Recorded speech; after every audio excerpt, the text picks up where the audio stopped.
ಎಲ್ಲರಿಗೂ ನಮಸ್ಕಾರ. ನಮ್ಮ ಸೆಡಮ್ ತಾಲೂಕದಾಗ ಪಂಚಲಿಂಗೇಶ್ವರ ಗುಡಿ ಬರ್ತದ. ಪಂಚಲಿಂಗೇಶ್ವರ ಗುಡಿ ಬಗಲಾಗೆ ಒಂದು ಬಾಣಂತಿ ಕಂಬ ಅಂತ ಅದ. ಈಗೇನು ನೋಡಲ್ಲ, ಇಷ್ಟು ಹೈಟ್ ಅದಲ್ಲ. ನಾವು ಸಣ್ಣರಿದ್ದಾಗ ಅದನ್ನು ನೋಡ್ಲಾಕ ಬರ್ತಿದ್ದೆವು. ಅಲ್ಲಿ ಬಂದಾಗ ನಾವೇನು ಮಾಡ್ತಿದ್ದೇವೆ ಅಂದ್ರೆ ನಿಮಗೆ ತೋರಿಸ್ತೀನಿ ಬರೀ.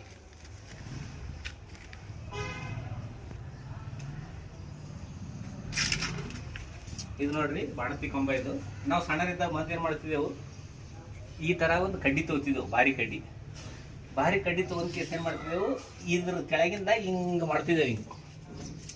ಹಿಂಗೆ ಮಾಡಿದೆವಪ್ಪ ಅಂದ್ರೆ ಪೂರ ಈ ಕಡೆ ಆಗ್ತಿತ್ತು, ಆ ಕಡೆ ಆಗ್ತಿತ್ತು. ಇದು ಏನು ಭಾರಿ ಕಡ್ಡಿ ಅದಲ್ಲ, ಪೂರ ಒಳಗೆ ಹೋಗಿ ಆ ಕಡೆ ಬರ್ತಿತ್ತು. ಅಂದ್ರು ಇದು ಏನು ಕಂಬ ಅದಲ್ಲ, ಇದಕ್ಕೂ ಹತ್ತಿರಲಿಲ್ಲ, ಮ್ಯಾಗನೂ ಇರಲಿಲ್ಲ. ಅಂದ್ರೆ ಆ ಥರ ಗ್ಯಾಪ್ ಇತ್ತು. ಈಗ ಅದು ಇದು ಕಸ ಗಿಸ ಎಲ್ಲ ಆಗಿ ಇದು ಗ್ಯಾಪ್ ಮುಚ್ಕೊಂಡಾಗ್ಯದ. ಈ ಕಡ್ಡಿ ಒಳಗೂ ಹೋಗಲ್ಲಾಗ್ಯದ. ಆ ಥರ ಇತಿಹಾಸ ನಮ್ಮ ಸೆಡಮ್ ತಾಲೂಕದಾಗ ಆದ.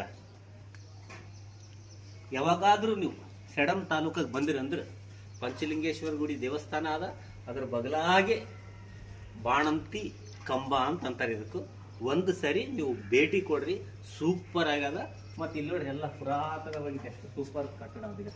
ಹಿಂಗಾದ ಒಂದು ಸರಿ ಸೆಡಮ್ ತಾಲೂಕಿಗೆ ಬಂದಿರಂದ್ರೆ ಒಂದು ಸರಿ ಇಲ್ಲಿ ಭೇಟಿ ಕೊಡ್ರಿ ಅಂತ ನನ್ನ ಚಿಕ್ಕ ಮನವಿ.